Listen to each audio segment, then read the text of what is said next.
In a world where loyalty fades and promises are easily broken, people give everything and lose everything. Chisom's story is a warning to every young girl chasing love in silence because not every man who promises in return ever does.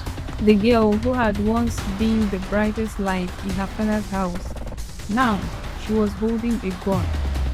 And Obinna the groom was on the floor, blood soaking into the white carpet, gasping for air.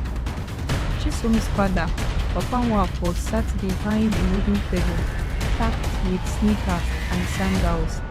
His face was worn, his hands cracked from old years of hustle. Chisom, he called. Come and take this 15,000 naira. Use 5,000 to keep the rest for tomorrow. Chisom smiled sweetly. Yes, Papa. But that night when he returned home, something was off. The soup tasted like warm water and palm oil. Papa Malfoy dropped his spoon. What is this nonsense? He barked. Is this the kind of food they ate during the war? Where is the meat? No fish. Chisom looked away, her stomach twisting. Papa, things are expensive, oh, things are expensive. The money was not even enough, but she was lying. She had given 10,000 naira to Obinna. Obinna was everything she dreamed of.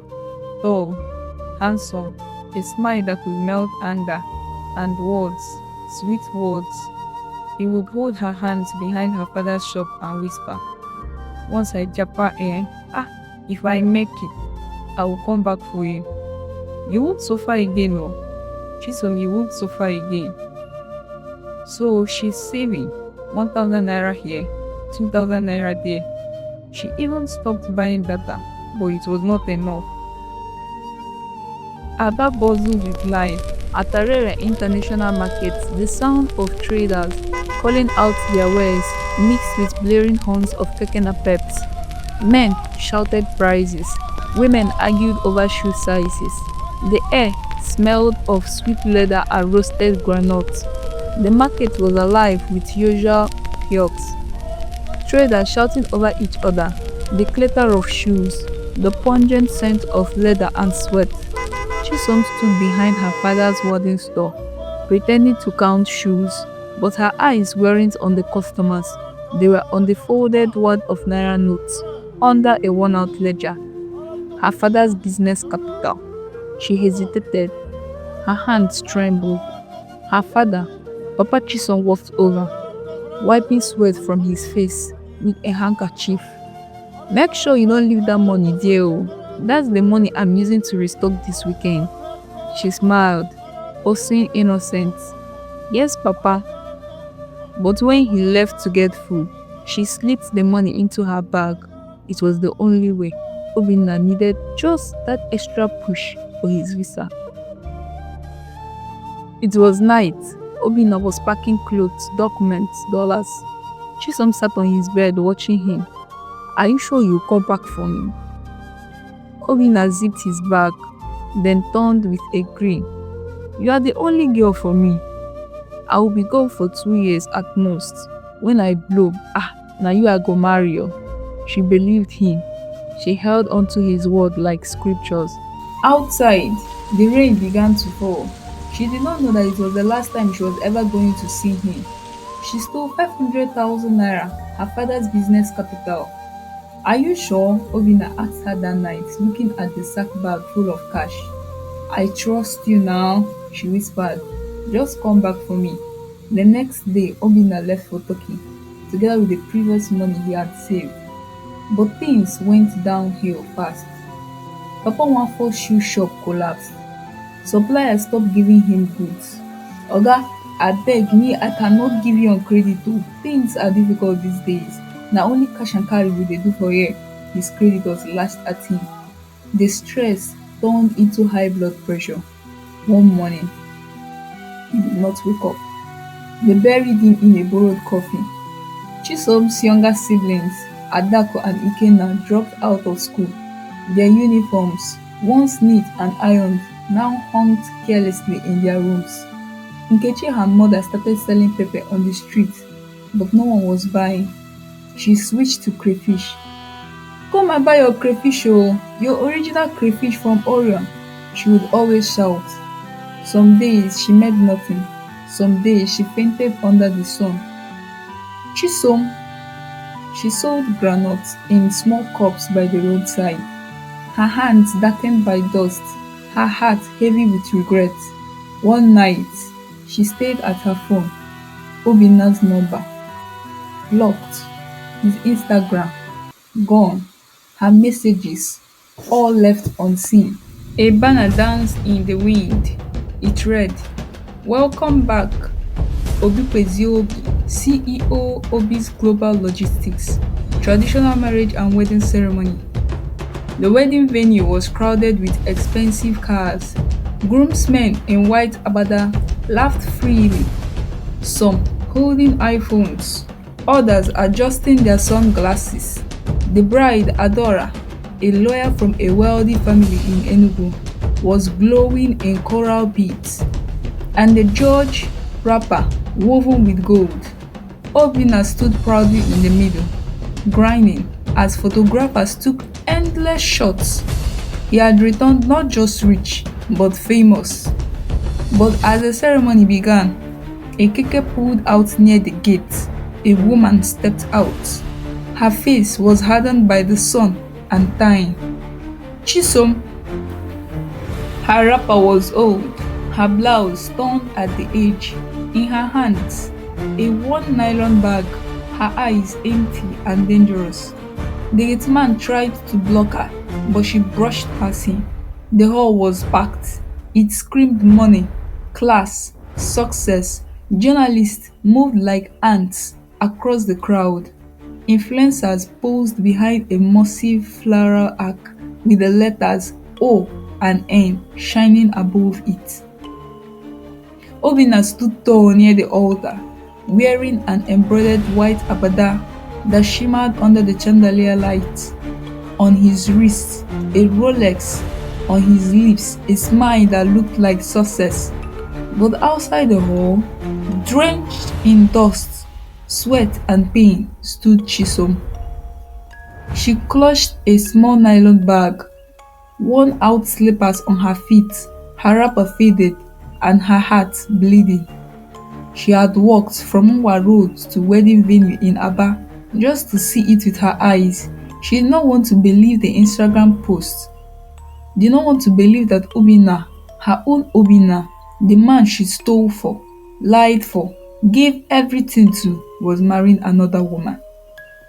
But there he was, smiling, laughing, holding another woman's hand, which he placed on her cheeks, promising, when I make it there, Chisom, na you I go marry. Just wait for me.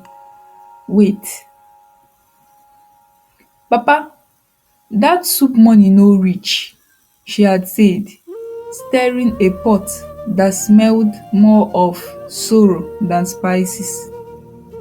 Her father, Okonkwo, wiped the sweat off his face. What do you mean e no reach? You dey cook soup or you dey host festival? The tomatoes don cost oo, and meat. He pointed at the pot. This one na Biafra soup now. During the war we see better draw soup pass this one. He stormed out. He was so angry. But that evening, Chisom had walked behind the market, met Obinna near the railway track, and passed the envelope to him. I added extra, she whispered, her eyes hopeful. So you can get the passport faster. Obinna smiled. My babe, when I reach London, I go buy you lace, Gucci, everything. Just give me 2 years. 2 years became 4. Chisom pushed the hall doors open. Girls turned in shock. Whispers erupted. Her eyes locked on Obinna. He froze. His bright smile faded, and then she pulled something from the nylon bag. A locally made pistol. Old, rusty, but deadly. But she did not shoot yet. She walked slowly like a ghost from a forgotten past, tears mixing with dust on her cheeks. You said you would come back for me. You said 2 years. I gave you everything. I destroyed my family for you. Obina's voice shook. Chisom, I know me. Papa died because of me. Adako dropped out. Ikenna is a conductor in Onitsha. Mama sells crayfish by the roadside. Come and buy crayfish, oh, your sweet crayfish. She mimicked her mother's voice, then broke down sobbing. The gun dropped. Securities rushed her. Adako, her younger sister, now sells sachet water by the road. Ikenna washes buses in Peace Mass Park. Their house, half roof gone, their lives shattered. Chisom, she sits in Aba prison cell 17, eyes empty, no words, just the haunting sound of the wedding bell that never rang for her. Chisom sat under a faded umbrella, pouring groundnuts into small nylon bag. Her voice was weak as she sang, "Buy your groundnut, original Aba groundnut oh." Little boys mocked her. Some women pitied her, but she did not notice any of them. She just stared at her cracked phone screen, at an old photo of her and Obinna, her only escape from the agony of betrayal. One day, her sister Adako came back from school and dropped her school bag angrily. "Mama, Chisom, she sent me back again. Oh. They said no school fees, no exam." Her brother Ikenna quietly packed his books under the bed. He did not even argue anymore. They were all tired. Nkechi, their mother, stood outside their one-room house with a tray of crayfish. She shouted through the streets, "Come and buy your crayfish, original Ngwa crayfish." She barely turned.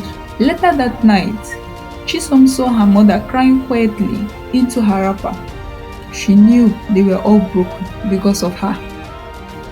The area market was bustling.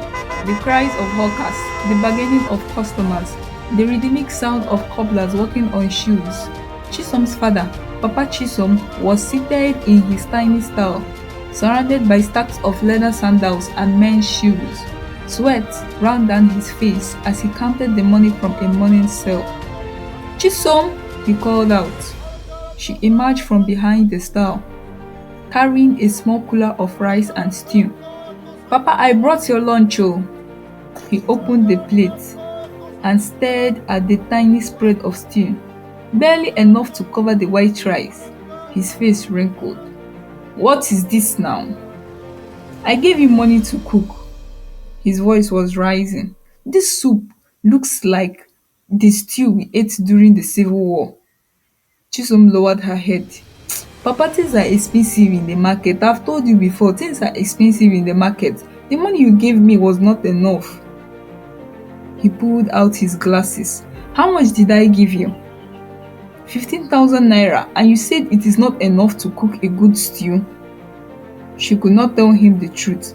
That very week, she had been cutting parts of the money, slashing it away and giving it to Obinna for an escape plan. Obinna was leaning on his Okada, his eyes darting around. "Babe, the agent said we needed 2.5 million. Oh. I've already paid 1.5 million. I just need the balance. See, if I travel outside the country, I'll come back and marry you. Oh. I'll come back and marry you. I can never forget you. We'll build a house in Enugu. I'll drive a Lexus. We'll live a good life." Chisom hesitated. "Obinna, my father's business money. Just borrow it," he interrupted. "When I bounce back, I will give it back to you and he will recover." She stared into his eyes. He leaned in, cupping her face. "You want a better life for us, right? Trust me," she nodded. "Okay." Rain poured as Chisom hugged Obinna at the departure gate of Port Harcourt International Airport. He wore a red and white tracksuit and dragged a small box. Her heart was in pieces.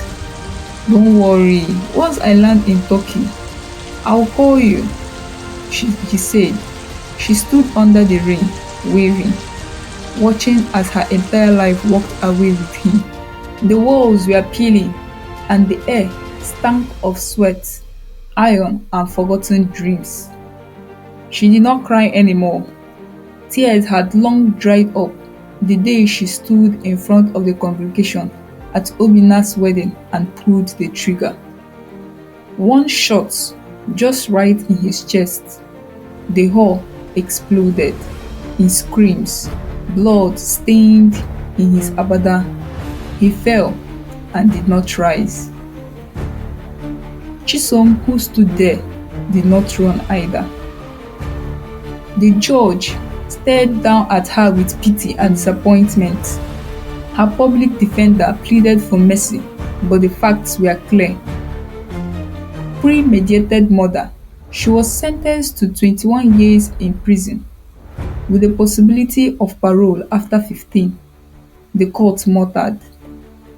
Someone from Obinna's family fainted, and Chisom, she just bowed her head.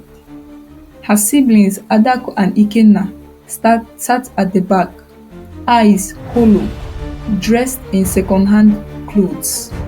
Nkechi, now a shadow of herself, clutched a worn-out Bible and quietly wept. They did not hate Chisom. They only wondered what might have happened. Why did she not speak up? Why would she trust somebody else instead of trusting them? The prison choir sang. Chisom, now leaner, calmer, sat at the edge. Her face matured, not just in years, but in wisdom and sorrow. Beside her, a female inmate whispered, "Na you wey shoot dat boy for wedding?" Chisom turned, her voice barely a whisper. "Yes." The girl nodded slowly. "You be strong woman oo, but pain no dey go away by doing bad." Chisom stared ahead, her hands clutched to the letter her younger brother Ikenna gave to her. It read, "We forgive you, Chi. Come home one day when you are free, not because you have forgotten, but because you are still our sister." She closed her eyes, let the music flow, let the pain in her rest. They say love conquers all, but sometimes love can cost you everything.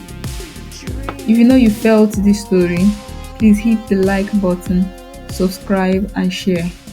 Bye!